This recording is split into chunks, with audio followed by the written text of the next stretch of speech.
CBA have continued to lead the game, striking up a partnership with Telstra. Dan Holmes here from Feedzai. Welcome to this week's weekly update. According to Scamwatch, Australians lost over $560 million to scams in 2022. In 23, that number has already exceeded $95 million.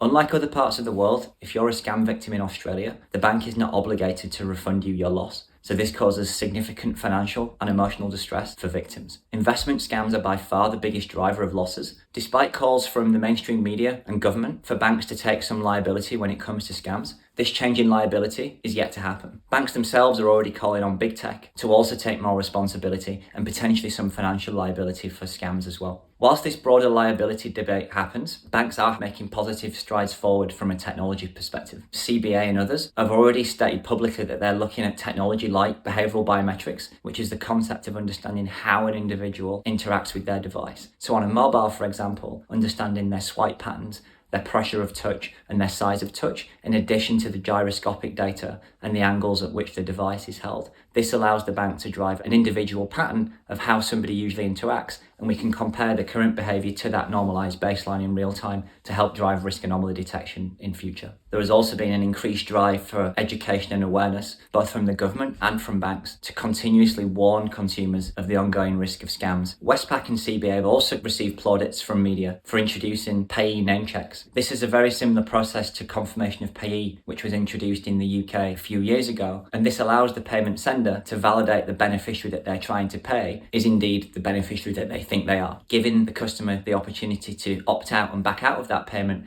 if indeed they've been tricked into sending money to an account that they don't know. And more recently, CBA have continued to lead the game, striking up a partnership with Telstra. Telstra, a major telecoms provider, have offered a service to CBA to help them to understand if their customer is active on a phone call as they're making a payment through the CBA channels. This signal is seen as a significant driver and enhancer for scam detection, given that it's very common for fraudsters to contact victims using phone and for the customer to process this fraudulent payment whilst they're speaking on the line with the fraudster. If this proof of concept is successful, it's likely that other banks and other telecommunication providers will follow suit. The likes of Vodafone have already had some initial proof of concept success with a similar model in the UK, and it's anticipated that we'll start to see this roll out on a global scale if it continues to be successful in a number of regions. Whilst all these individual layers of data are fantastic and are clearly putting the banks in a position that's preferable relative to where they've been in the past, they should ensure that they can stitch that data together through a combination of machine learning-led detection supplemented with rules. It's unlikely that scams are going to go away anytime soon. There's a huge concern around how sophistication of scams can increase with the widespread adoption of things like ChatGPT and generative AI, such as voice over dubbing. As fraudsters start to adopt these AI capabilities in an offensive sense, the defensive capabilities of the banks